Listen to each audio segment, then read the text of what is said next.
돈을 벌겠습니다. 동네가 워낙 조용하고 하니까 아주 많이요. 선생님께서 나와서 산책도 하고 그러신다고 하더라고요. 대학, 취직, 결혼 뭐 다 좋지만 일단 돈부터 벌겠습니다. 안에 들어가 보시면 아시겠지만 안에 사이즈도 아주 그냥 넉넉하게 잘 빠졌어요. 사실 이런 집은 아무한테나 보여주는 건 아닌데 돈을 벌면 귀한 분 오셨으니까. 이 집부터 사겠습니다. 이사 들어간 날에는 저는 엄마랑 정원에 있을게요. 햇살이 워낙 좋으니까요. 아버지는 그냥 계단만 올라오시면 됩니다.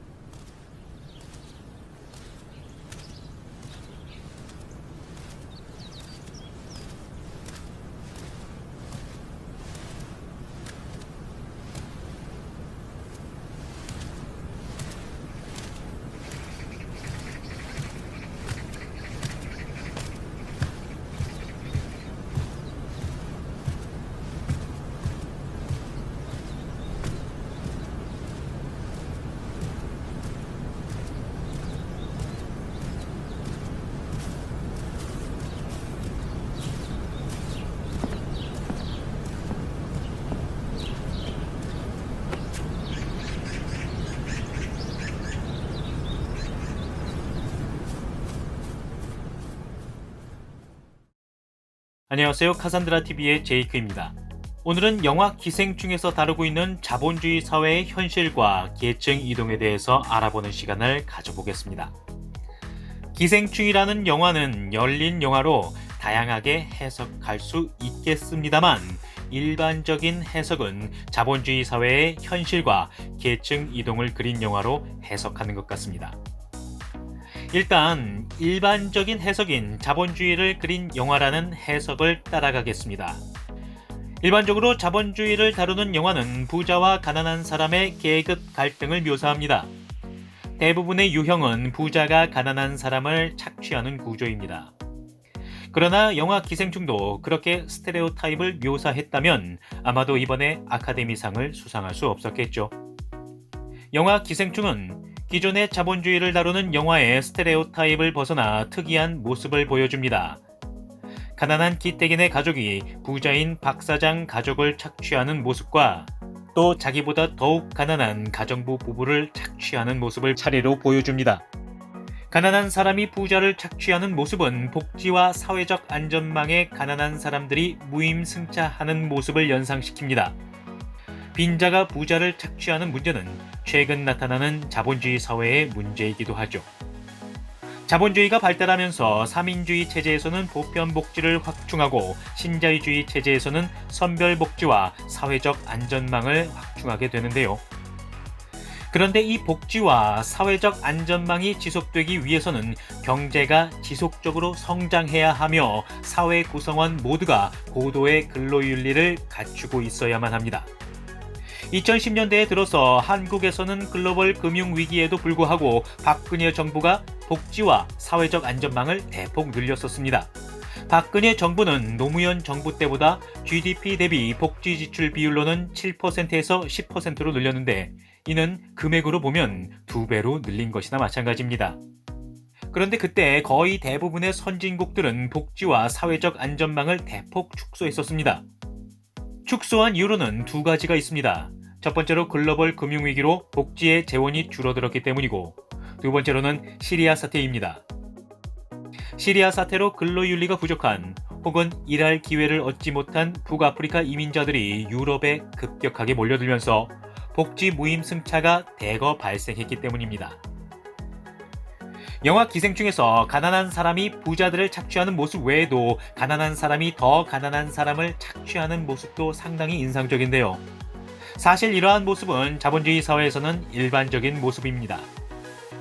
개인적으로 저는 빈민가에서 태어나 수십 년간 빈민가에 살면서 그와 같은 상황을 많이 보았고 또 직접 겪어보기도 했습니다. 가난한 사람은 자기보다 더 가난한 사람을 멸시하고 멸시당한 그 가난한 사람은 다시 자기보다 더 가난한 사람을 또 멸시하는 것을 보았죠. 그런데 사회에 못 사는 사람이 많아지면 원래가 그렇게 됩니다. 옛말에도 이런 말이 있죠. 곳간에서 인심난다는 말.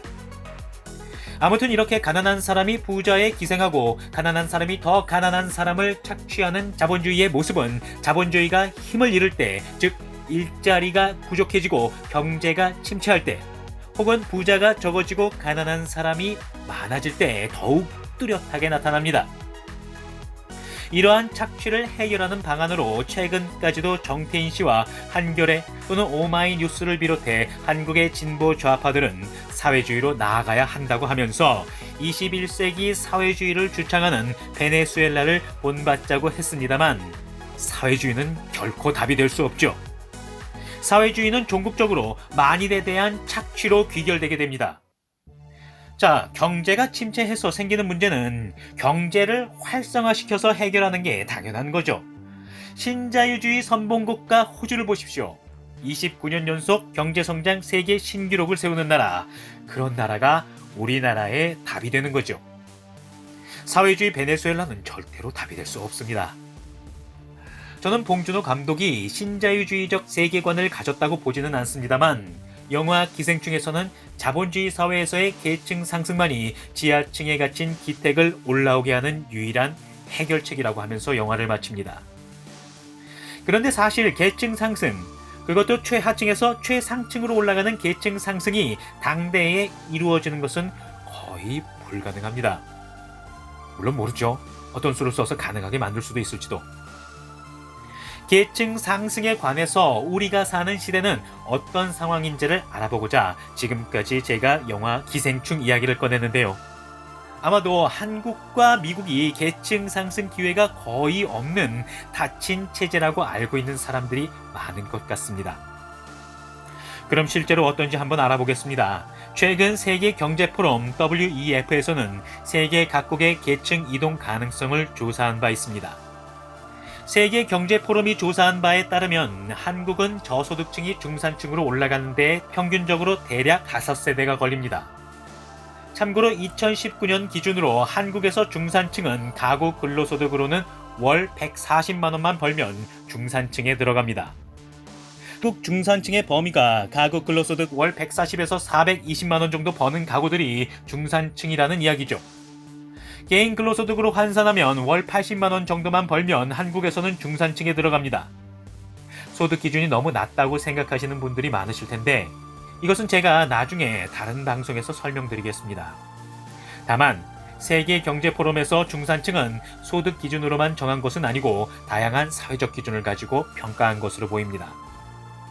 한국은 최하층에서 이렇게 중산층으로 가는데 평균 5세대가 걸린다고 하니 오래 걸린다고 생각되시겠죠. 그렇죠? 하지만 이건 오래 걸리는 것이 아닙니다. 한국은 조사 대상 82개국 가운데 25번째로 빠른 나라입니다. 미국, 이탈리아, 포르투갈, 아일랜드가 한국과 같이 5세대가 걸리는 나라들입니다. 선진국으로 알려진 독일, 프랑스조차도 저소득층에서 중산층으로 올라가는 데에 6세대가 걸립니다. 한국은 준수한 편이죠. 가장 계층 이동성이 높은 나라는 덴마크로서 최하층에서 중산층으로 올라서는 데는 평균 2세대가 필요합니다. 계층 이동성이 높을수록 사회는 평등한 사회이고 노력에 상응하는 결과가 나오는 공정한 사회입니다.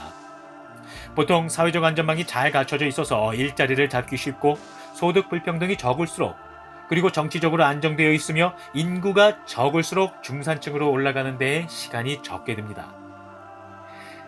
전 세계적으로 보면 최근 30년 동안 신자유주의 광풍이 전 세계를 강타하면서 계층 이동이 급격히 일어났습니다. 많은 사람들이 이 부분을 오해하고 있습니다. 특히 진보 좌파 지식인들이 그렇습니다. 전 세계적으로 1990년대 이후로 신자유주의 광풍이 전 세계를 강타하면서 빈부격차가 더욱 심해지고 빈민이 크게 늘어났다고 오해를 하고 있는 거죠. 그러나 사실은 다릅니다. 완전히 다르죠. 세계은행 등 국제기구의 통계 조사에 따르면 신자유주의의 자비로운 바람이 전 세계를 강타하면서 기아와 질병으로 목숨이 위태로운 지경에 있었던 12억 명에 가까웠던 절대 빈민들이 구원을 받아서 인간다운 삶을 살게 됐고 중산층이 크게 늘어났으며 세계는 점점 평등하게 되었습니다. 많은 분들께서 영화 기생충을 보면서 현재 우리나라의 경제적 계층 구조에 대해 깊이 생각하셨을 거라고 생각합니다. 그러나 한국, 그리고 기생충에 상당한 관심을 가지기 시작한 미국이라는 나라가 많은 사람들이 생각하는 만큼 그렇게 계층 이동성이 낮은 나라들이 아니라는 것을 좀 아셨으면 좋겠습니다. 오늘의 방송은 여기까지입니다. 카산드라 TV의 방송은 더욱 많은 사람들이 이해할 수 있도록 중고등학생들의 수준으로 제작하려고 노력하고 있습니다. 그렇게 아주 자세한 내용까지는 다루지 못하는 점 양해를 부탁드리며, 자세한 내용이 필요하다고 생각될 경우 컨텐츠를 추가로 제작하거나 또는 댓글로 질문을 주시면 답변을 달아드리도록 하겠습니다. 카산드라 TV는 여러분의 후원으로 제작됩니다.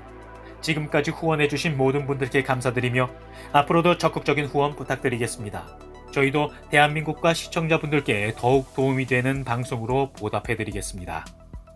오늘 카산드라 TV 방송이 도움이 되셨다면 구독과 좋아요를 눌러주시고 많은 곳에 공유를 부탁드리겠습니다. 감사합니다.